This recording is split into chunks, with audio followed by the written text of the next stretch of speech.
자, 오늘 말씀 보도록 하겠습니다. 마태복음 14장 13절에서 16절 말씀 보도록 하겠습니다. 예수께서 들으시고 배를 타고 떠나사 따로 빈들에 가시니 무리가 듣고 여러 고을로부터 걸어서 따라간지라. 예수께서 나오사 큰 무리를 보시고 불쌍히 여기사 그 중에 있는 병자를 고쳐 주시니라. 저녁이 되매 제자들이 나와 이르되 이곳은 빈들이요 때도 이미 저물었으니 무리를 보내어 마을에 들어가 먹을 것을 사 먹게 하소서. 예수께서 이르시되 갈 것 없다. 너희가 먹을 것을 주라 하시더라. 아멘. 자, 지난 시간에 공부했던 내용을 잠시 살펴보도록 하겠습니다. 6절 보니까 헤롯이 생일이 되어 그랬죠. 헤롯이 분봉왕이었죠. 분봉왕. 그러니까 기역지의 으뜸이 된 거짓에 취한 자기 사랑에 속한 악을 표징한다 그랬죠. 자, 생일이 됐다 그랬는데 생일이라고 하는 것이 그 어원에서 기원, 탄생이라고 하는 게네시스라는 뜻에서 유래됐단 말이에요. 게네시아, 생일이란 말은 게네시아인데 이것이 게네시스, 기원, 탄생에서 유래된 말이다. 그래서 이 말은 생일잔치란 뜻이에요. 원래의 뜻 자체가 생일잔치. 그러니까 유전적인 고유 속성에 속한 내면적인 기쁨이나 즐거움을 뜻한다라고 하는 것을 잘 알 수가 있겠죠. 원래 성경 말씀에서 축제나 향연, 춤을 춘다 또는 놀이를 한다라고 하는 것은 모두가 다 기쁨이나 즐거움에 관계되는 것들을 우리에게 설명해 주고 있는 것입니다. 그래서 여기서 헤롯의 생일에 안내되어 어떤 일이 생겨났는데 아고 기노마이, 아고란 말은 인도하다, 안내되다 이런 뜻이에요. 자, 기노마이, 어떤 것들이 생겨났는데 기노마이 생겨났는데 하는 말은 그러니까 유전적인 고유 속성에 속한 내면적인 기쁨이나 즐거움에서 어떤 것들이 비롯되어져 생겨났는데 그것이 뭐냐 그랬더니 헤로데의 딸이 연석 가운데서 춤을 추고 있는 것이다 라고 하는 것이고 그것이 헤로데에게 기쁨을 가져다 줬다는 것이죠.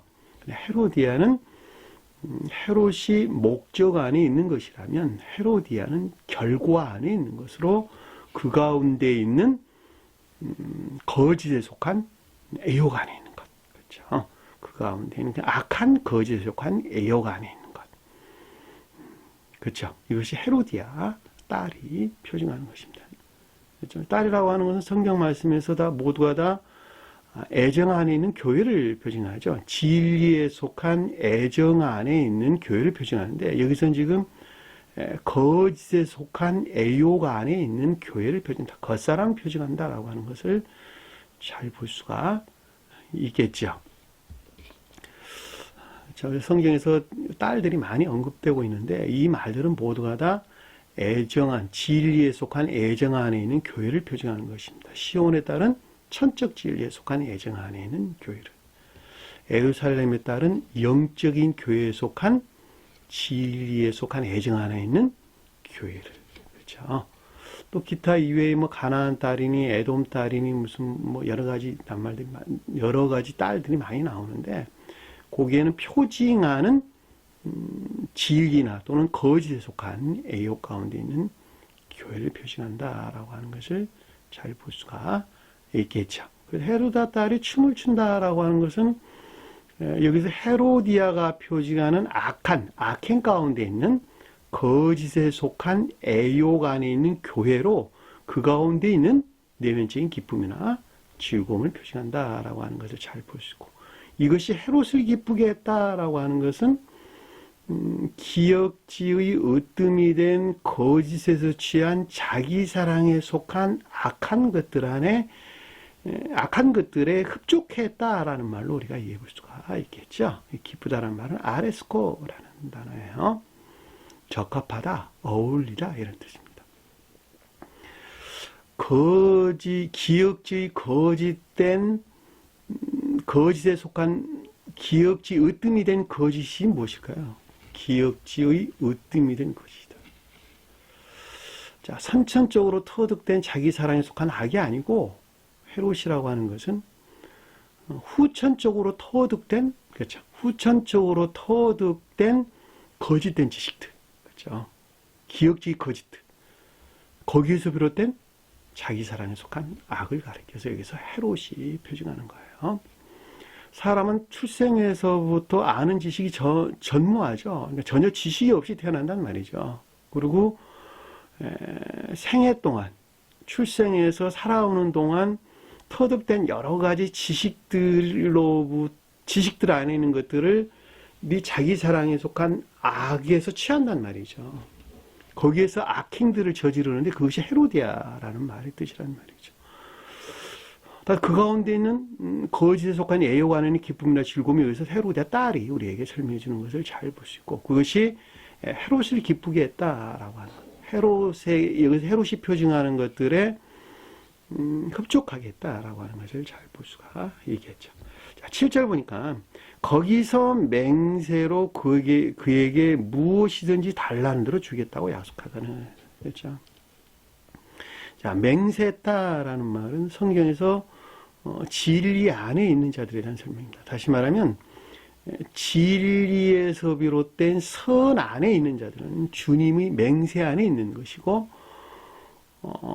선에서 비롯된 진리로부터 주님과 하나 된 자, 그들은 주님의 언약 관계에 있는 것입니다. 따라서 선 안에 있는 자들은 주님과 언약 가운데 있고, 진리 안에 있는 자들은 주님과의 맹세 안에 있게 됩니다. 따라서 이 맹세라는 말은 겉사람에서 생각하고 겉사람 안에는 지혜나 총명, 이런 것들에서 비롯된 선 안에 있는 자들, 영적인 선 안에 있는 자들, 그들이 주님과의 맹세 관계에 있게 되는 것입니다. 따라서 여기서 지금 우리에게 설명해 주는 내용은 본문의 주제에 일치해서 우리가 이해해 본다 한다면 겉사람의 고유 속성에 속한 이해나 생각에서 이루어진 확증이라고 하는 것을 우리가 잘 볼 수가 있겠죠. 그래서 거기서 맹세로 그에게 무엇이든지라는 말이 그런 뜻이라고 하는 것을 우리가 잘 볼 수가 있고, 무엇이든지 달라는 대로 주겠다 약속을 했다 그랬는데, 이 약속이란 말이 나타내다, 드러내다, 시인하다, 고백하다 이런 뜻이에요. 헤로디아 딸이 달라는 대로, 무엇이든지 달라는 대로 주겠다 그랬으니까 거짓에 속한 애욕에서 파생된 욕망 안에 있는 것들이다, 또는 욕구 안에 있는 것들이다라고 하는 것을 잘 볼 수 있고, 그 가운데 있는 것들이 지금 모두 시인되고 또 고백되고 또 드러내고 있는 것을 뜻한다라고 하는 것을 잘 볼 수가 있겠지요. 자, 8절에 보니까 그의 어머니의 시킴을 듣고 그랬는데, 이 어머니라고 하는 것은 교회를 표징한다 그랬죠. 따라서 아버지가 상정됐을 때에는 악과 결합된 거짓들을 가리킨다, 거짓 안에 있는 교회를 가리킨다라고 하는 것을 잘 볼 수가 있겠죠. 최고의 뜻에서 부모 그럴 때에 아버지는 신령 선으로서 주님을 표징하고, 어머니는 신령 진리로서 주님을 표징합니다. 따라서 신령 진리에서 비롯된 교회에 속한 자들을 다 어머니 또는 여자라는 말로 우리에게 설명돼서 나옵니다. 그런데 여기서는 지금 반대의 뜻에서 우리에게 설명해 주고 있는 것이니까 악과 결합된 거짓된 교회를 우리에게 표징해 주고 있다라고 하는 것을 잘 볼 수 있고, 그 다음에 시킴을 듣는다라고 하는데 프로비바죠. 앞으로 나오게 하다, 앞으로 가다, 걷다라는 말에서 유래된 말로 드러내는 것을 뜻한다라고 하는 것을 잘 볼 수가 있습니다. 따라서 거짓에 속한 애욕 안에 있는 것으로 악과 결합된 거짓된 교회에 속한 것들을 지금 드러내고 있는 것을 뜻한다라고 하는 것을 잘 볼 수가 있겠죠. 그리고 이르다, 말하다라는 말은 폐미, 선언하다 이런 뜻이에요. 그래서 확증하고 있는 것이다 라고 하는 것을 잘 볼 수가 있겠죠. 또는 확증이나 증거. 저희가 기쁨이나 즐거움에 속한 것들은 결과적으로 확증하고 증거하는 것이죠. 자기 자신 스스로가. 삶 가운데서 악한 것들을 드러내 그것을 확증한다. 또는 증거한다 라고 하는 것을 잘 볼 수가 있겠죠. 천계나 교회에 속한 자들은 선이나 진리 안에 있는 것, 진리 안에 있는 것들을 확증하는 것에서 선을 증거하는 것이죠. 그렇죠? 천계나 교회에 속한 자들은. 성경, 주님에게서 말미암는 교리나 가르침 안에 있는 거룩한 진리들을 삶 속에서 확증하는 것에서 이것이 선이야 라고 증거한단 말이죠. 근데 여기서는 전혀 반대로 지금 설명해 주고 있는 것을 잘 볼 수 있단 말입니다. 그것이 뭐냐 그랬더니 지금 설명돼서 나왔어요. 무엇을 증거했느냐? 거짓된 교회에 속한 것들을 드러내어 그것을 증거했느냐 그랬더니 세례 요한의 머리를 표징하는 것들을 지금 증거했는 거예요. 앞에서 어떻게 했어요? 요한의 머리를 자른 것을 그걸 증거했던 것이죠. 그러니까 세례 요한이라고 하는 것은 문자에 존재하는 교리적인 것들이죠. 문자에 존재하는 교리적인 것들. 문자적인 성언을 가리키는 말의 뜻이에요. 문자적인 성언이라고 말하든 문자적인 교리적인 것들이라고 말하든 다 같은 말이에요. 왜냐하면 외적 진리들에 대해서 우리에게 설명해 주는 것이기 때문에 그렇단 말이에요. 또 선지자라고 해도 아무 상관이 없겠죠. 그러니까 선지자라고 말하든 세례 요한이라고 말하든 엘리야라고 말하든 다 문자에 존재하는 교리적인 성언을 우리에게 설명해 주고 있다라고 하는 것을 잘 볼 수가 있겠죠. 자, 머리라고 하는 것은 모두를 가리킨다라고 하는 것을 잘 볼 수가 있죠. 자, 머리, 몸통, 다리인데 이게 한 사람이죠. 머리와 몸통과 머리, 그리고 다리가 분리될 수 없는 한 사람만 있는 것 같이 머리가 표징하는 천적인 것들과 몸통이 표징하는 영적인 것들, 그리고 다리가 표징하는 자연적인 것들은 분리될 수 없는 한 몸 안에 있는 것이란 말이죠. 그렇죠? 또 이것도 추상적인 뜻에서 설명할 때 머리에 해당하는 의지에 속한 우리 마음과 그 다음에 몸통에 해당하는 이에 속한 우리 마음, 그리고 행위 안에 있는 것들, 의지와 이해가 결합된 행위 안에 있는 것들, 자연적인 것들, 다리에 표현하는 것들, 이것 결과 안에 있는 것들이죠. 이것들은 분리될 수 없는 한 사람의 생명을 가리킨다라고 하는 것을 잘 볼 수가 있겠죠. 명확하죠. 어떻게 행위에서 분리된 마음과 생각이 있을 수가 있겠어요.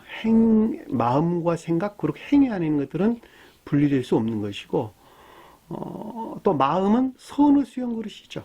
또는 사랑에 속한 선을 수용 그릇이죠. 그 다음에 이해는 지혜에 속한 진리의 수용 그릇이죠. 그리고 행위 안에 있는 것들은 의지에 속한 사랑과 이해에 속한 지혜 안에 있는 것들을 섬기는 선용의 목적 안에 있는 것이죠. 분리될 수 없는 하나죠. 여기 제가 써놨어요. 요 관계에서 우리 여러분들이 생각하면 충분하게 이해될 수가 있겠죠. 여기 주님 교회예요. 여기 교회. 여기 교회란 말이죠. 여기 신령 인성으로서 천계를 표징하는 거예요. 천계. 신령 인성. 최고의 뜻에서 천계다, 교회다 그럴 때 이 가운데 있는 모든 것들을 가리켜서 천계다, 교회다라고 하는 것이고, 저와 여러분들에 설명할 때는 주님에게서 말미암는 수용 그릇 안에 있을 때, 이와 같은 것들이 담겨져 있는 수용 그릇 안에 있을 때 이 땅에 교회에 속한 자다라고 하는 거예요. 근데 여기에 지금 뭐가 담겨졌냐 그랬더니 세례 요한의 머리를 소반에 얹었다는 말이죠. 그러니까는 세례 요한이 표징하는 교리적인 것들에 속한 머리, 천적인 것들. 그러니까 천적인 것들이라고 하는 것은 거기서 파생된 영적이고 자연적인 것들 다 포함하는 개념이죠. 왜 분리될 수 없는 하나니까. 그렇죠? 그러니까 천적이고 영적이고 자연적인 모든 것들이 수용된 이 땅의 교회에 속한 자 안에 있어야 되는데, 겉사람 안에 있어야 되는데, 그렇지 못하고, 헤로디아 딸이 표징하는 거짓에 속한 애욕 안에 있는 것들이 지금 증거되고 있다라고 하는 것을 잘 볼 수가 있단 말입니다. 악한 그것에 속한 여호와 하는 것들이 증거되고, 왜냐하면 헤로디아 딸이 내게 주소서 했으니까. 그렇죠? 이 소반이라고 하는 것은 수용하는 겉사람이에요. 겉사람. 또 교회라고 해도 상관이 없겠습니다. 자, 9절에 보니까 왕이 근심하나, 근심했다는 말은 고통을 가져왔다 이런 뜻이죠. 그러니까 일반적인 기역지에서 비롯된 내면적인 고통 또는 시험이 있었다라고 하는 것을 잘 볼 수가 있겠죠. 자, 일반적인 기역지라고 말하든 지배적인 기역지라고 말하든 다 동일한 거예요. 왜냐하면 일반적인 것들이 지배적인 것이고 지배적인 것이 일반적인 것이니까 그 사람의 마음, 그 사람 사랑에 일치한 사상 안에 있는, 생각 안에 있는 일반적인 지식들, 그렇죠? 또 지배적인 지식들은 같은 개념으로 이해해도 아무런 상관이 없겠죠. 자, 거기에서 오는 어떤 내면적인 고통이 있었죠. 그러나 맹세한 것과, 자, 겉사람의 고유 속성에 속한 이해나 생각에서 이루어진 확증이나 증거로부터 그와 함께 앉은 것들, 사람들이 아니에요. 자, 그와 함께 한 것들죠. 앉는다라는 말은 여기서 뭐뭐에 기대다, 함께 기대어 있다, 함께 의지하여 있다 이런 뜻입니다. 함께 눕다 이런 말입니다. 그러니까 삶에 대해서 우리에게 설명해 주는 것을 잘 볼 수가 있겠죠. 확증과 이 가운데 있는 자연적인 삶에 속한 것들로 주라 명령했다라고 하는 결과 안에 있는 것들을 우리에게 설명해 준다라고 하는 것을 잘 볼 수가 있겠죠. 그래서 이 말을 한마디로 설명하면 겉사람의 고유 속성에 속한 이해나 생각에서 이루어진 확증과 이 가운데 있는 자연적인 삶에 속한 것들로 여기서 비롯된 결과 안에 있는 어떤 것들을 우리에게 지금 설명해 주고 있는데, 그 말이 지금 10절 이하에 우리에게 설명해 주는 것을 잘 볼 수가 있습니다. 자, 보내었다라는 거기서 파생돼서 나왔다라고 하는 것을 잘 볼 수가 있겠죠. 이 사람이라는 단어는 없는 단어라고 했죠. 요한을 옥에서 목베어 그랬죠. 앞에서는 세례 요한 그랬는데 여기서는 요한이란 말로 낱말이 바뀌었어요. 자, 세례 요한은 아까 살펴봤고, 요한은 삶에 속한 것들을 가리킨다, 행위 안에 있는 것들을 가리킨다 라고 하는 것을 잘 볼 수가 있겠죠. 그렇죠? 주님의 입장에서 요한은 신령 소용 안에 있는 것들을 일컫는 말씀의 뜻이죠. 자, 저와 여러분들에서 설명할 때에는 선한 삶에 대해서, 또 삶에 속한 것들에 대해서, 삶 그 자체, 행위 그 자체를 우리에게 설명해 주는 것을 잘 볼 수가 있겠죠. 그러니까 이 말은 다른 말로 설명하면, 그러니까 계속 이 말을 다른 말로 설명하면 문자에 존재하는 교리적인 삶에 속한 것들이 신령천적인 것들과 단절된, 그렇죠? 목이 달렸다라 했으니까, 그렇죠? 요한이 옥에서 목이 베었다라는 말은 신령천적인 것들과 단절된, 또는 천계와 단절된 지옥의 영벌 안에 있는 상태를 가리킨다라고 하는 것을 잘 볼 수가 있겠죠. 성경 말씀에서 이 목이죠. 이 머리와 몸통을 연결해 주는 것이죠. 선 안에 있는 것들과 진리 안에 있는 것들을 연결해 주는 것이란 말입니다. 그런데 선 안에 있는 것들과 진리 안에 있는 것들이 단절됐다라는 말은 죽어 있다는 말의 뜻이네요. 그렇죠? 당연히 영벌 안에 있을 수밖에 없다라고 하는 것을 잘 볼 수가 있겠죠. 그러나 만약에 온 몸, 머리와 몸통과 다리가 온전히 결합된 한 몸 안에 있단다면, 그렇죠? 자, 머리에서 비롯된 몸통의 능력으로 말미암는 선한 삶 가운데 있겠죠. 그렇죠? 그러나 여기서 단절되어 있다라는 말은, 머리가 단절됐다라는 말은 모든 것들에서 분리되어 버린, 진리 안에 있는 모든 것들이 선에서 분리된, 또는 천계에서 단절된, 최고의 뜻에서 신령천적인 것들에서 단절된, 그쵸? 단절된 지옥적인 영벌 안에 있는 상태를 우리에게 설명해 준다라고 하는 것을 잘 볼 수 있죠. 그 소반에 얹었다, 겉사람, 머리를 소반에 얹었다라는 말은 모든 것들이 천계와 단절된 지옥적인 겉사람 안에 있는 상태를 우리에게 설명해 주고 있다라고 하는 것을 잘 볼 수가 있겠죠. 소반이라고 하는 큰 접시를 뜻하는 것으로 선의 측면에서 우리에게 설명해 주는 것입니다. 액체를 담는 그릇은 진리의 측면에서 우리 기억지를 표징하는 것입니다. 자, 소녀에게 주니라는 말은 소녀는 선한 뜻에서 진리에 속한 애정 안에 있는 영적인 교회를 표징합니다. 또 처녀가 언급돼서 나오죠. 보편적으로 처녀, 소녀. 그렇죠. 처녀는 선에 속한 애정 안에 있는 참적인 교회를 표징합니다. 일반적인 뜻이에요. 소녀는 진리에 속한 애정 안에 있는 영적인 교회를 표징하는 것입니다. 근데 여기서는 정반대로 지금 우리에게 설명해 주는 것이죠. 거짓에 속한 애욕 안에 있는 멸망된 교회를 우리에게 설명해 주고 있다라고 하는 것을 잘 볼 수가 있겠죠. 그 말이 지금 그 어머니에게로 가져가니라 라는 말이 우리에게 설명해 주는 것입니다. 악과 결합된 거짓된 멸망된 교회를 우리에게 설명해 준다라고 하는 것을 잘 볼 수가 있겠죠.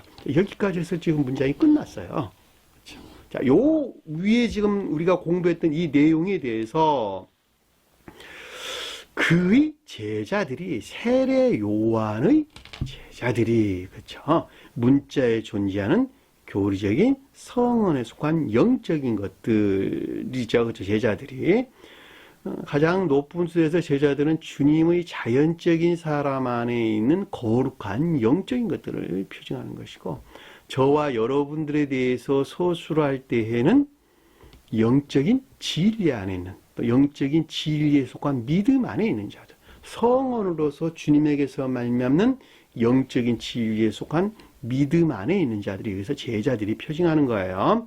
그러나 추상적인 뜻에서 지금 본문에 지금 언급되고 있는 내용은 가장 높은 뜻에서 주님의 자연적인 사람의 영화의 노정에서 지금 일어나고 있는 일이죠. 그렇죠? 그래서 여기서 지금 그의 제자다라고 하는 것은 문자에 존재하는 교리적인 성언에 속한 영적인 것들로 시체와 몸을 시체와 몸을 가져다가 장사하고 라는 뜻이에요. 단어가 시체와 몸. 시체는 죽어있는 영벌의 상태. 몸은 소마, 살아있는 선 안에 있는 것을 표징하는 것입니다. 가져가다 라는 말인데 이게 아이로라는, 들어올리다 또는 반대의 뜻에서는 빼앗기다 이런 뜻이에요.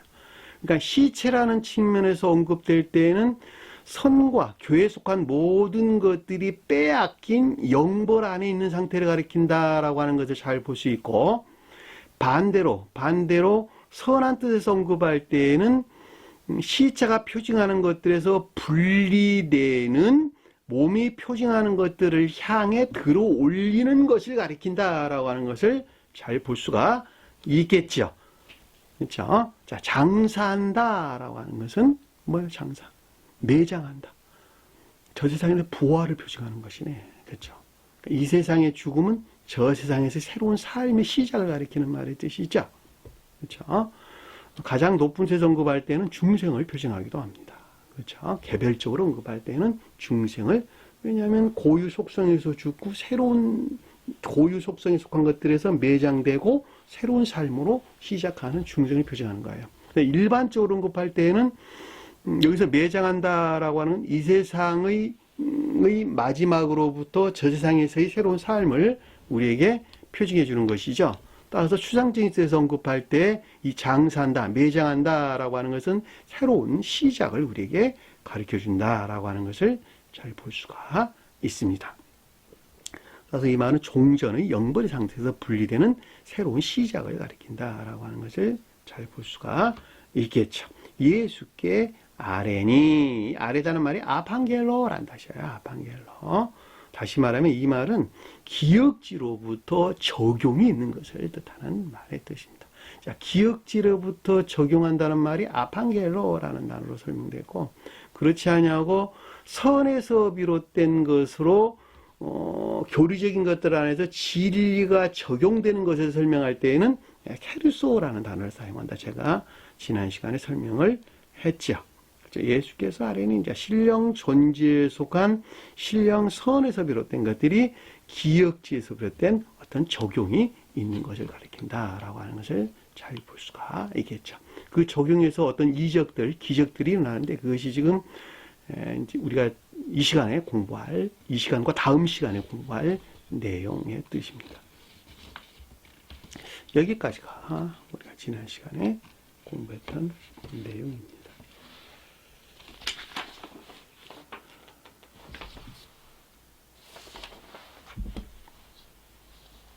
자, 이 시간에 공부할 내용을 보도록 하겠습니다.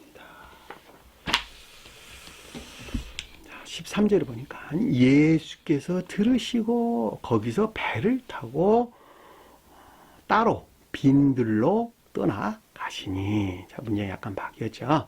예수께서 들으셨다. 자, 신령 존재에 속한 신령 선에서 말미암는 우리가 앞에 공부했던 헤롯과 헤로디아 딸 관계에서 일어나는 것들에 대해서 듣다, 의지에 속한 지각이 있었다라고 하는 것을 잘 볼 수가 있죠. 그러니까 주님의 인간 속성 안에 지금 있는 것들에 대한 헤롯과 헤로디아 딸 관계에서 일어나서 요한이 머리가 잘려진 쟁반, 소반에 얹어져 있는 상태 안에 있는 것들에 대한 의지에 속한 지각이 있었다라고 하는 것을 잘 볼 수가 있단 말입니다. 그렇죠? 자, 거기서 그 같은 상태에서 배로 빈들로, 배로 따로 빈들로 가시니, 배로 갔다라는 말은 배가 표징하는 기역지의 교리나 가르침에서 비롯됐다라고 하는 것을 잘 볼 수가 있겠죠. 앞에 속한 것들에 대한 기역지의 교리나 가르침에서 비롯되었다라고 하면 배가 기역지의 교리나 가르침을 뜻한다라고 하는 것을 잘 볼 수 있고, 따로라는 말인데 따로는 자기 자신이 그러니까 기역지에서 비롯된 겉사람 안에 있는 상태, 또는 기역지에서 비롯된 인간 속성 안에 있는 황폐한 곳에로 갔다, 떠나갔다 이런 뜻입니다. 갔다 이런 뜻이에요. 이 빈들이란 말은 광야. 황폐한 곳. 성경에서 빈들이 많이 언급되는데 여기서는 빈들이라고 하는 단어가 두 단어예요. 황폐한 땅, 황폐한 곳에 떠나가시니라. 그러니까 이 말은 그러니까 기역지에서 비롯된 인간 속성 안에 있는 상태를 우리에게, 황폐한 상태를 우리에게 지금 설명해 주고 있다라고 하는 것을 잘 볼 수가 있단 말입니다. 그렇죠? 자, 무리가 듣고 그랬는데 기역지에서 비롯된 이 가운데 있는 것들에 대한 의지에 속한 지각을 가리킨다라고 하는 것을 잘 볼 수 있고, 여러 고을로부터 걸어서 따라간지라 라고 하는 것은 여기서 비롯된 일반적인 교리 안에 있는 자연적인 삶에 속한 적용을 뜻한다라고 하는 것을 잘 볼 수가 있겠죠. 왜냐하면 무리는 기역지를 표징하고 듣는다라고 하는 것은 의지에 속한 지각이나 또는 순종을 표징하는 것이니까, 고울이라고 하는 것은 성업, 일반적인 교리를 우리에게 설명해 주는 것입니다. 걸어서 간다라고 하는 발을 표징하는 거예요. 발이란 뜻에서 언급되는 걸로 발로 간다 이런 뜻이 발로 간다. 그러니까 자연적인 삶에 속한 것들에 대해서 우리에게 설명해 주는 것을 잘 볼 수가 있겠죠. 제가 아까 몸통, 머리, 몸통, 다리에 대해서 설명을 제가 했단 말이죠. 근데 이 폐제란다인데 걸어서 가다 이런 뜻입니다. 걸어서 뒤따라가다, 다 순종하다. 그러니까 자연적인 삶에 속한 순종이 있는 것, 곧 적용이 있는 것을 뜻한다라고 하는 것을 잘 볼 수가 있겠죠.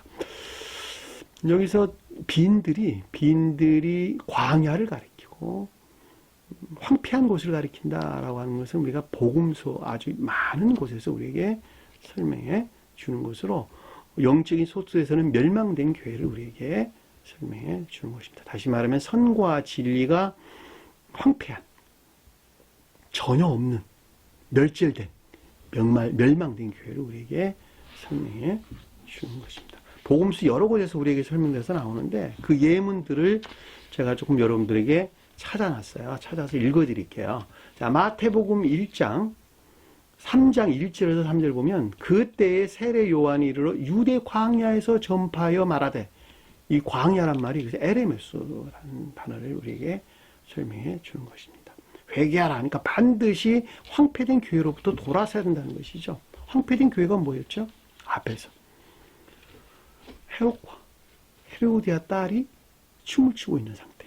그렇죠? 그것들이 표징하고 있는 상태가 황폐된 교회예요. 그 가운데 있단다면 세례 요한이 머리가, 그렇죠? 세례 요한이 머리가 소반에 얹어져 있어야 되는데 그럼에도 불구하고 요한의 머리가 옥에서 목 잘린 상태에 놓이게 되는 것을 우리에게 설명해 주는 것을 잘 볼 수가 있겠죠.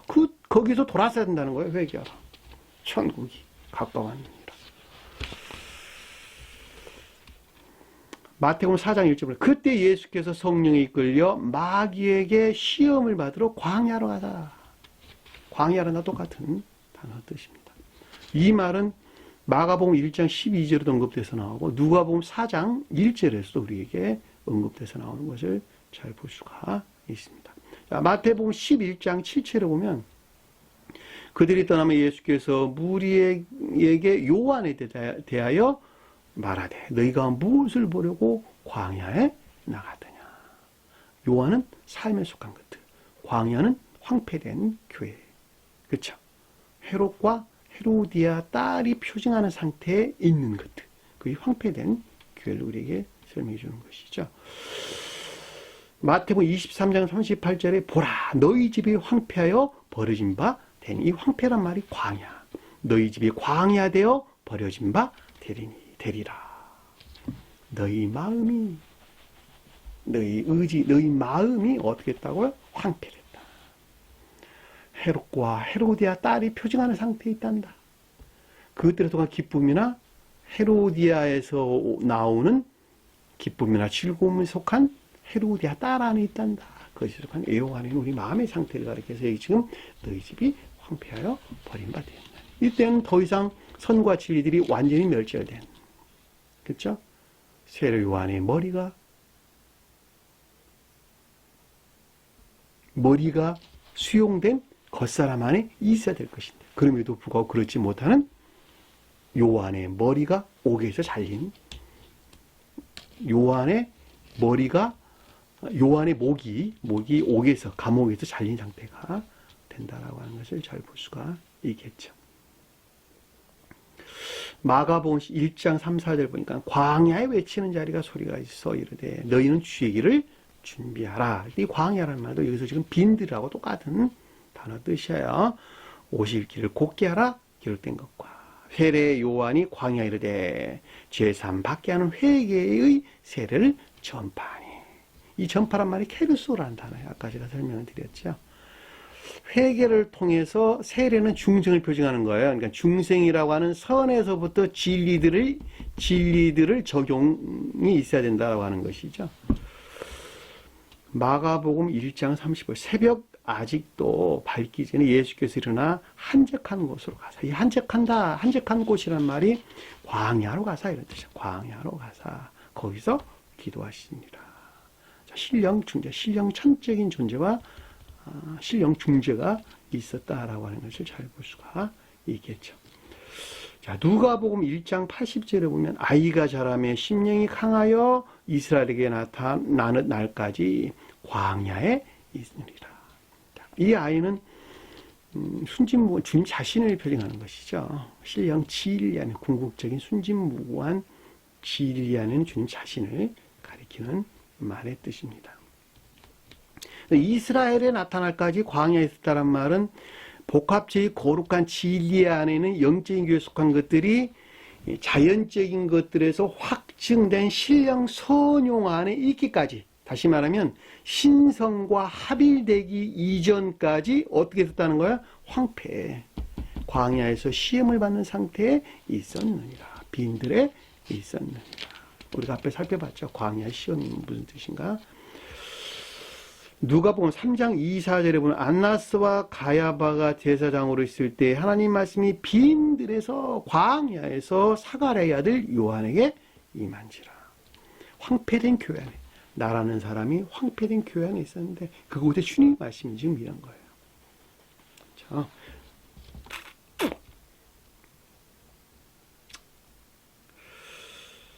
4절에 보면은 선지자 이사의 책에 쓴 바 광야에서 외치는 자리 소리가 있어 너희는 주의 길을 준비하라. 그렇죠? 빈들이라는 말의 뜻이나 광야라는 말의 뜻이나 같은다는 것을 잘 볼 수가 있겠죠. 제가 이렇게 여러 예문들을 여러 개 설명드리는 것은 복음서에서 광야라는 낱말을 바르게 번역을 안 한지라 공부하는 사람들이 해석을 잘못할 수가 있겠죠. 그래서 그것을 바로잡기 위한 방법이기도 하고 또 이 광야라는 낱말을 통해서 여러분들 좀 더 깊은 말씀을 깨닫고 이해하는 도움을 주고자 하는 데서 제가 이렇게 소개해드리고 있는 거예요. 누가복음 4장 42절에 보면 날이 밝음에 예수께서 나와서 한적한 곳에 광야에 가시니 무리가 찾다가 만나서 자기들에게서 떠나지 못하게 만류하려 하며 당연히 그렇게 해야 되겠죠.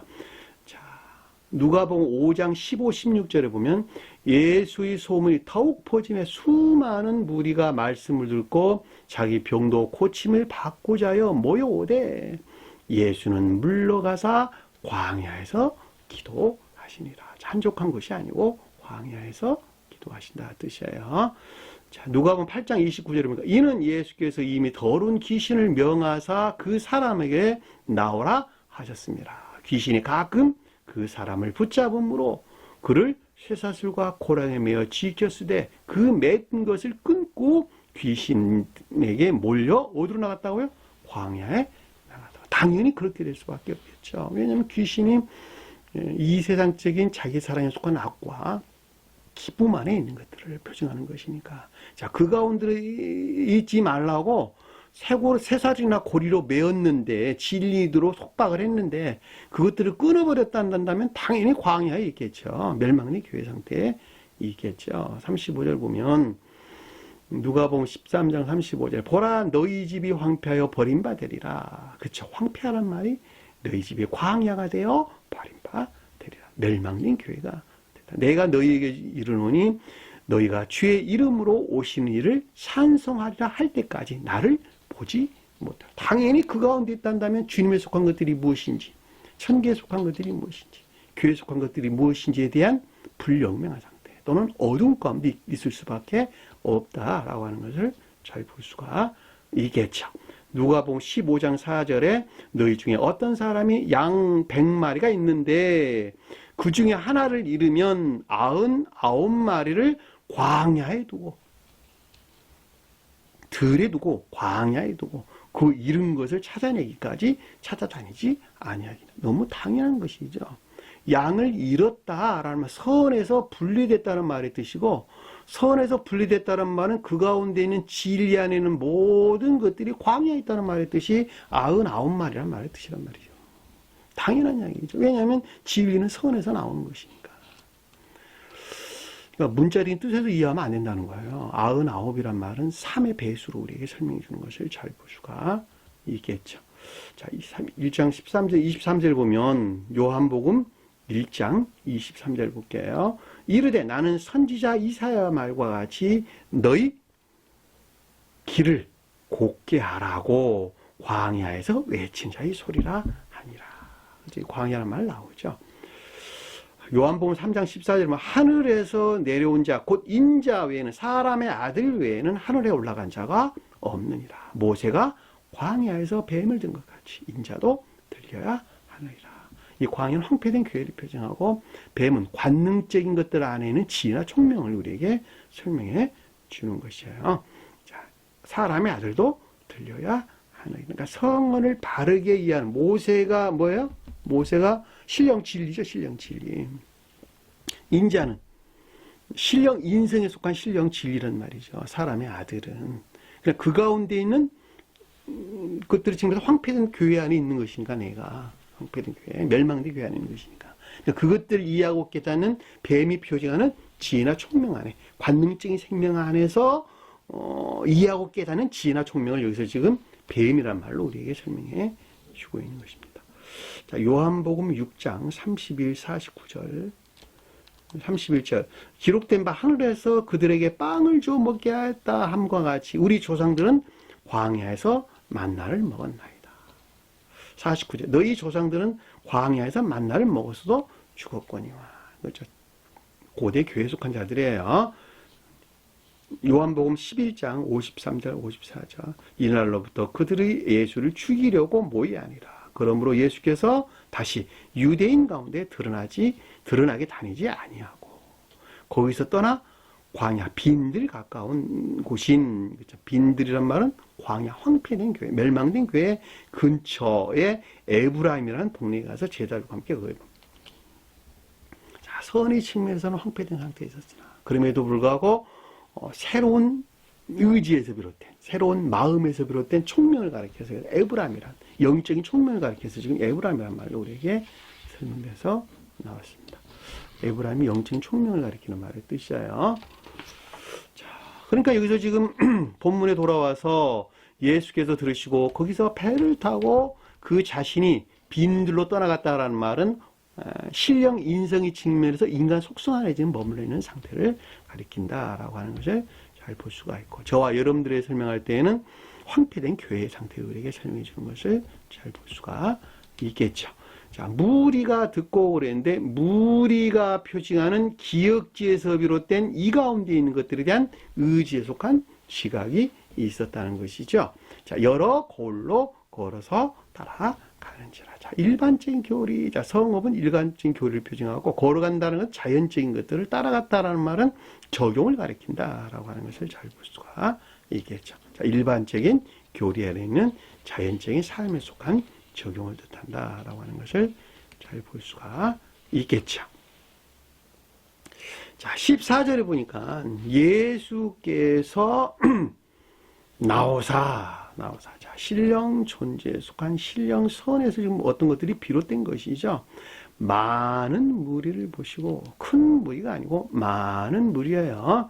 성경에서 크다, 적다라는 말은 모두가 다 선의 관계에 대해서 우리에게 설명해 주고, 많다, 적다라는 말은 진리 측면에서 우리에게 설명해 주는 것입니다. 따라서 여기서 예수께서 나오사 큰 무리를 봤는데 이 큰 무리가 지금 어디에 있는 큰 무리예요? 빈들에 있는 큰 무리잖아요. 빈들에 있는 큰 무리. 그렇죠. 그러니까 빈들에 있는 황폐된 멸망된 교회에 속한 것들에 종사하는 무수한 기억지에 속한 것들에 대한 내적인 지각이 있었다라고 하는 것을 잘 볼 수가 있겠죠. 보시다라는 말은 에이동이라는 단어예요. 에이동. 그러니까 내적인 지각이에요. 그러니까 여기서 지금 빈들에 있는 무리를 봤으니까 멸망된 교회에 속한 것, 다시 말하면 인간 속성에 속한 것들에 종사하는 무수한 기억지에 속한 것들에 대한 내적인 지각이 있었다라고 하는 것을 잘 볼 수가 있겠죠. 그리고 그들을 불쌍히 여겼다. 자, 그들을 불쌍히 여겼다라고 하는 것은 신령 사랑에 속한 신령 자비가 있는 것이죠. 자, 신령 사랑에 속한 신령 자비가 있는 것입니다. 자, 여기서 여러분들에게 자비에 대해서 좀 설명이 있어야 될 것 같은데, 주님의 자비 안에 있다라고 하는 것은 악 가운데 있는 자들은 주님의 자비 안에 있을 수가 없어요. 자, 그러니까 선 안에 있는 자들이 주님의 자비 안에 있는 것입니다. 그리고 진리 안에 있는 자들이 주님의 은혜 안에 있는 것이죠. 주님께서는 저와 여러분들에게 은혜와 자비를 베풀고자 원하시죠. 그리고 그 은혜와 자비 안에 있게 하고자 원하시죠. 그럼에도 불구하고 그 사람이 그 가운데 있지 아니하고 악과 거짓 가운데 있다 한다면, 앞에서 표징하는 빈들에 있다 한다면, 광야에 있다 한다면 그들은 주님의 자비와 은혜 안에 있을 수가 없다라고 하는 것을 잘 볼 수가 있죠. 그러나 만약에 그들이 이 광야가 표징하는 황폐된 교회 안에 있지 아니하고 악과 거짓들에서 분리된 선과 진리 안에 있단다면, 사랑에 속한 선이나 인애에 속한 믿음 안에 있단다면 그들이 주님의 자비와 은혜 안에 있는 자가 되겠죠. 그렇죠? 그러니까 여기서 지금 볼 때 불쌍히 여겼다라는 말은 여겨서 일어난 결과 안에 있는 것이 뭐였어요? 보리떡, 빵 2개와 물고기 5마리로 넉넉하게 먹고 12바구니, 남은 조각이 12바구니가 된 상태. 그것이 곧 가장 높은 데에서 신령 사랑에 속한 신령 자비 안에 있는 결과를 우리에게 설명해 준다라고 하는 것을 잘 볼 수가 있겠죠. 그렇죠? 여러분들이 대부분 생각을 할 때 제가 방금 설명드렸던 은혜와 자비에 대해서 이와 같은 생각을 가지 아니하고 주님께서 어떤 직접적인 자비나 은혜가 있는 것으로 생각해요. 그러니까 주님에게서 말미암는 직접적인 은혜와 자비나 은혜는 결코 없다는 거예요. 왜냐하면 그건 신령 질서에 일치하지 않기 때문에 그렇단 말입니다. 그러니까 주님의 은혜와 자비와 은혜는 일반적이고 보편적 인류를 향한 주님의 사랑이란 말이죠. 그럼에도 불구하고 그 가운데 있는 자들이 주님의 자비와 은혜 안에 있지 못하다면, 다시 말해 선과 진리 안에 있지 못한다면 그들은 주님의 자비와 은혜 안에 있을 수가 없는 것이겠죠. 그렇죠? 이 말에 대한 오해로부터 악한 자들이 주님의 은혜로부터 자기는 주님의 능력 안에 있다 이야기하고, 그렇죠? 주님의 자비로부터 어떤 주님은 그들은 사랑 안에 있다 이야기한단 말이죠. 주님께서 내게 자비와 은혜를 베푸셔서 주님, 나는 그 능력으로부터 많은 사람들이 나를 따르고 성원을 잘 가리키고 교회가 성장하고 주님의 일을 많이 했노라. 세상에 여러 지도자들이 하는 말, 교회에 속한 지도자들이 하는 말이에요. 이런 말들이. 병 고치는 능력을 주님께서 특별히 나를 사랑하셔서 나에게 능력을 주셨다. 주님께서는 특별히 나를 은혜를 베푸셔서 내게 자비가 있으셔가지고 너희들이 갖지 못하는 능력을 나는 가지고 있다. 이렇게 사람들을 현혹한단 말이죠. 그렇지 않아요. 자기 자신 스스로가 하는 것까지 악에서 떠나는 것만큼 주님의 자비 안에 있고 거짓에서 떠나는 것만큼 주님의 은혜 안에 있게 되는 것입니다. 그렇죠? 그 말에 의해서 불쌍합니다. 주님의 자비를 우리에게 설명해 주는 것을 잘 볼 수가 있는 것이죠. 그러니까 그 자신이 스스로 하는 것 같이 병을 고치는 거예요. 주님께서 고쳐주는 것이 아니라 그 중에 병자들을 고쳐주시니 악과 거짓들이 정화를 가리키는 것인데, 주님에게서 말미암는 악과 거짓들이 정화를 가리키나 그럼에도 불구하고 저와 여러분 입장에 설명할 때는 그들 스스로가 너희 스스로가 하는 것 같이 악에서 떠나 악을 죄로 여기로 떠가는 것에서 선언하니 나가고, 그래서 그 중에 병자들을 고쳐주시니라 라는 말씀의 뜻이란 말이죠. 주님은 이미 자비를 베푸셨다니까. 주님은 이미 은혜를 베푸셨다니까. 그럼에도 불구하고 여러분 자신 스스로가 자비에서 은혜에서 멀어지는 것이죠. 그러니까 여러분 자신 스스로가 악을 죄로 알고 떨쳐내는 것에서 주님 자비 안에 나가고, 거짓 안에 있는 것들을 이 더러운 것으로 알고 그것을 떨쳐내는 것만큼 우리는 진리 안에 나가는 주님의 은혜 안에 있게 된다라고 하는 것을 잘 볼 수가 있겠죠. 성경에서 자비라는 말은 천적인 교속한 자들에 대한 사랑을 표징하고, 주님의 은혜라는 말은 영적인 교속한 자들에 대한 사랑을 우리에게 설명해 주는 것이죠. 그러니까 그 중에 있는 병자들을 고쳐 주시니라 라는 말은 그가 스스로 하는 것 같이, 주님의 자연적인 사람이 스스로 하는 것 같이 악과 거짓들을 멀리 정화해서 예배 가운데 나아갔다라고 하는 것을 잘 볼 수가 있겠죠. 그래서 병자가 특별히 언급되는 것은 약한, 병든 이런 뜻인데 죽은 자가 아니고 병자예요. 그 말은 영적인 진리들에 속한 믿음 안에는 있으나 그럼에도 불구하고 겉사람의 고유 속성 안에 머물러 있는 상태. 그들이 또 그 가운데 있는 것들이 애지중지하는 상태. 그들이 영적으로 병든 자란 말이죠. 그러니까 병든 자들은 겉사람의 고유 속성에 속한 온갖 악과 거짓 가운데 머물러 있는 까닭에, 다시 말하면 여기서 황폐한 빈들이 표징하는 광야에 머물러 있는 까닭에 영적인 것들에 대해서 이해할 수가 없죠. 눈이 먼저가 된단 말이죠. 가르침에 속한 것들을 깨달을 수가 없죠. 지각할 수가 없어 순종할 수 없죠. 기목은 자가 된단 말이죠. 그들가 진리라고 여기는 것에서 진리 안에 있는 것들을 더럽히죠. 그렇죠? 혈우병 환자가 된다. 그렇죠? 진리 안에 있는 선이 모독되죠. 나병 환자가 된다는 말이죠. 생각 안에는 있으나, 아유, 나는 주님께 복종해야 돼. 생각 안에 있으나. 마음이 따라주지 않아서 순종 가운데 못하죠. 중풍병자가 된단 말이죠. 영적인 선 안에 있지 못하고 자연적인 선 안에 절음발이가 된단 말이죠. 다 영적인 표징들이죠.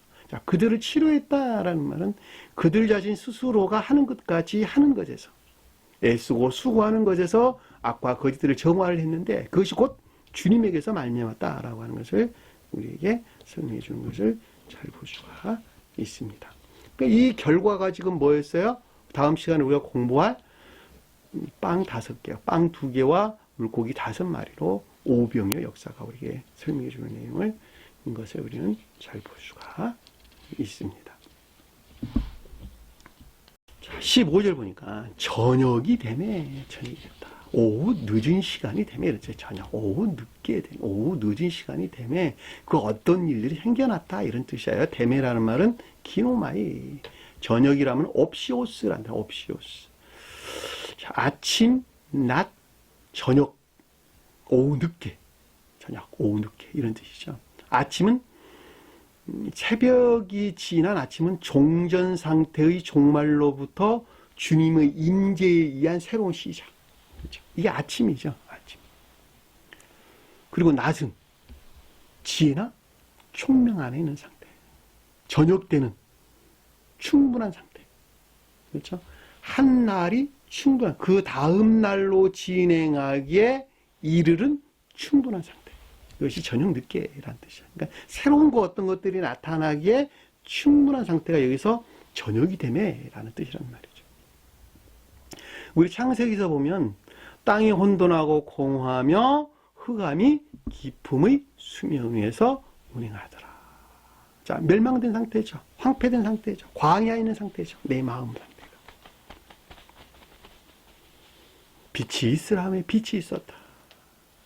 주님의 임재죠. 새로운 시작이죠. 새로운 시작.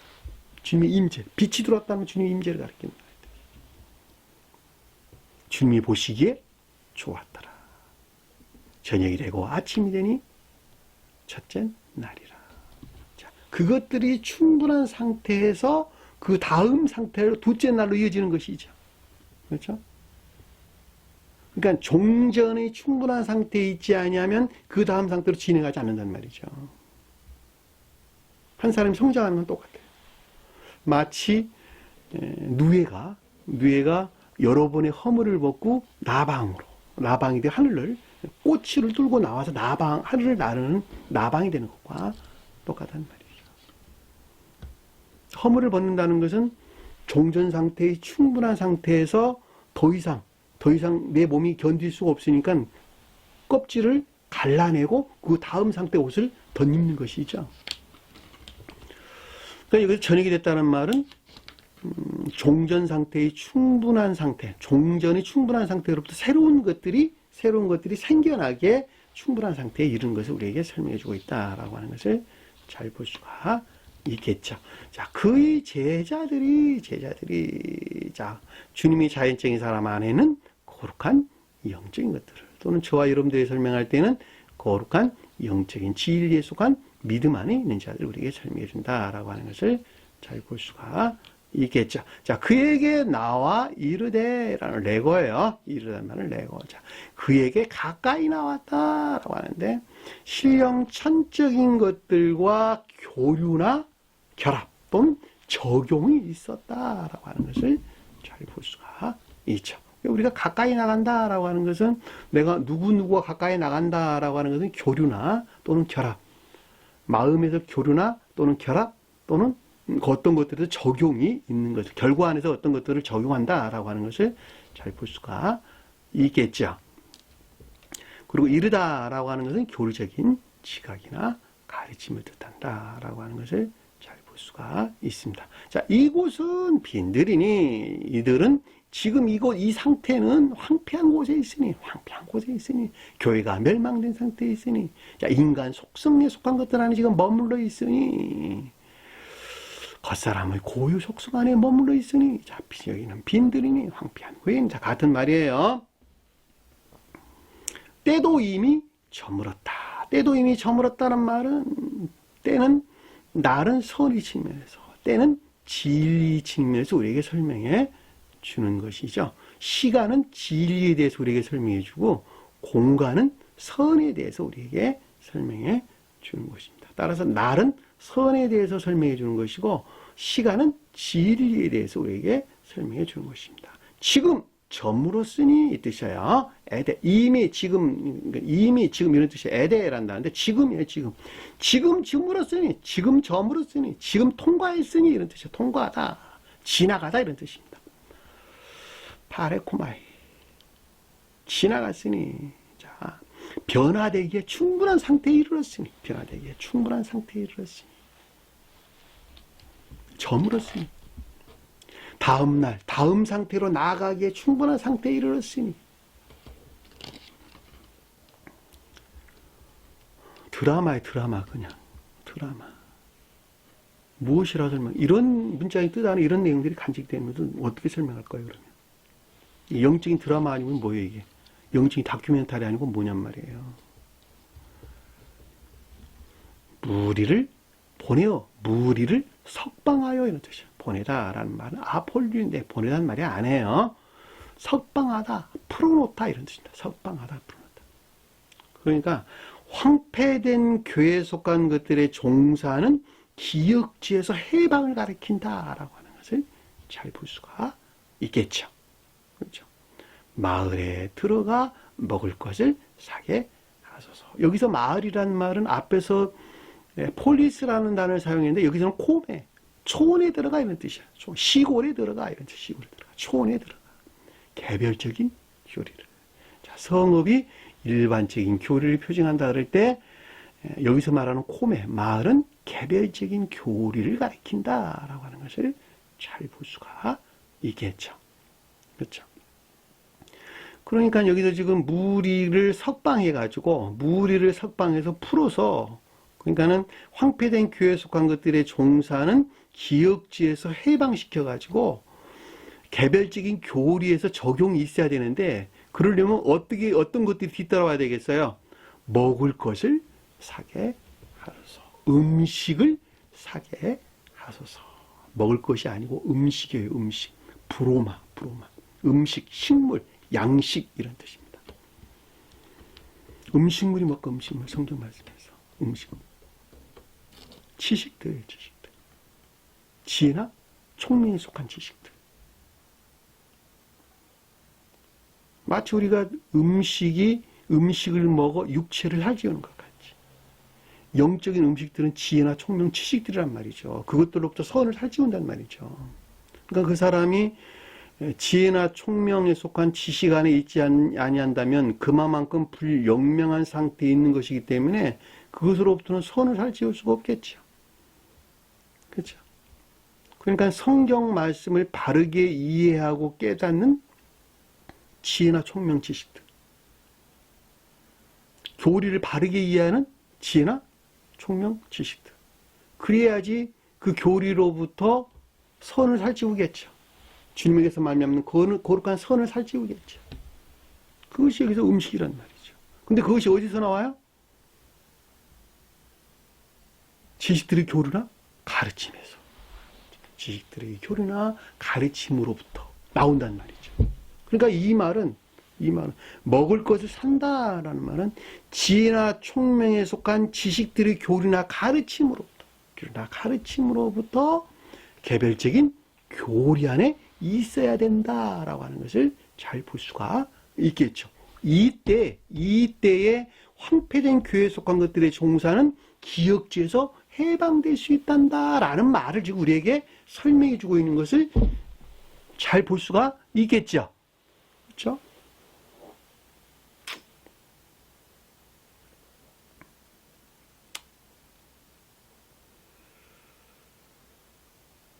단어가 하나가 빠졌어요. 여기서 헤아우트라는 그 자신을 위해 먹을 것을 사게 하였어 이런 뜻이에요. 헤아우트.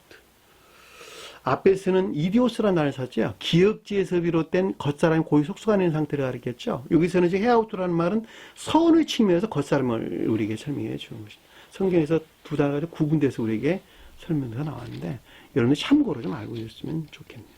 그 자신이 먹을 것을 사게 하소서. 사 먹게 하소서가 아니라 사게 하소서 이런 뜻이에요. 헤아우트. 그 자신을 위해서 먹을 것을 사게 하소서. 16절을 보니까 예수께서 그들에게 이르시되 신령 존재에 속한 신령 선에서 비롯된 거룩한 영적인 것들에 대한 이르시되 에이포 내면적인 지각이 있었다라고 하는 것을 잘 볼 수가 있겠죠. 갈 것이 없다. 갈 것이 없다라는데 이거 원어를 보면 떠나 가질 것이 필요하니 라는 뜻이에요. 떠나 가질 것이 필요하니. 간다란 말은 가버리다, 떠나다 이런 뜻입니다. 그러니까 황폐된 교회에 속한 것들에서 떠나 소유하다, 가지다, 소유하다 이런 뜻이에요. 뭐뭐 때문이다. 그러니까 가질 것이 필요로 하니 이런 뜻이에요. 필요로 하니. 떠나 가질 것이 필요로 하니 너희가 그들에게 먹을 것을 주라. 그러니까 황폐된 교회에 속한 것들의 종사는 기역지에서 분리된 떠나 거룩한 영적인 것들 안에 있어야 될 것들이 필요로 하므로 거룩한 영적인 것들 안에 있어야 되는 것이 필요로 하므로 그러므로 이것은 거룩한 영적인 것들에서 비롯된 거룩한 선이 전유가 되어야 된다. 이 먹다라는 말은 파고라는 뜻이에요. 먹다, 파고. 앞에서 먹을 것이라는 말은 브로마라는 단어를 사용했고 여기서는 파고. 선의 전유를 가리키는 거룩한 선의 전유를 가리키는 거예요. 그러니까 너희가 그들에게 먹을 것을 줘라라는 말은 너희가 표징하는 제자들이 가리키는 것이죠. 그러니까 제자들이 표징하는 거룩한 영적인 것들에서 거룩한 선이 전유되어야 된다라고 하는 것을 잘 볼 수가 있겠죠. 무엇에서 지혜나 총명에 속한 지식들을 교리나 가르침으로부터 개별적인 교리 안에 있는 것에서 거룩한 영적인 것들에서 말미암는 거룩한 선이 전유되는 것이란다라는 것을 우리에게 지금 설명해 주고 있다라고 하는 것을 잘 볼 수가 있단 말입니다. 그렇죠? 성경 말씀에서 먹는다라는 단어는 선의 전유에 대해 설명하고 마신다라는 단어는 진리의 임류에 대해서 우리에게 설명해 주는 것입니다. 먹었다라는 말은 결과 안에 있는 것으로 전유된 선 안에 있다는 말의 뜻이고 마셨다라고 하는 것은 결과 안에 있는 것으로 임류된 진리 안에 있는 것을 우리에게 설명해 주는 것을 잘 볼 수가 있습니다. 우리가 밥 먹을 때 꼭 물 먹죠. 분리될 수 없는 하나예요. 그렇습니다. 그렇죠? 밥 먹을 때 물을 먹어야 돼요.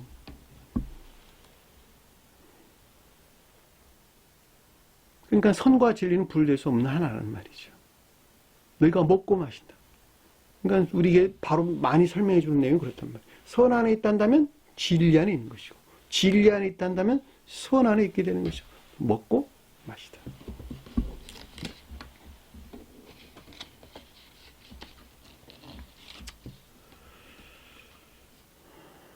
따라서 여기서 제자들이 표징하는 거룩한 영적인 것들로부터 거룩한 선이 전유되는 것이다 라고 하는 것을 잘 볼 수가 있겠죠. 만약에 제자들이 표징하는 거룩한 영적인 것들에서 비롯되지 아니었단다면 반대로 자기 지식이나 자기 총명에서 비롯됐겠네. 그렇죠? 그 거룩한 선이 전해질 수가 없겠죠. 그들이 선이라 여기는 악과 진리라 여기는 거짓들 안에 나아갈 수밖에 없게 된다라고 하는 것을 잘 볼 수가 있습니다.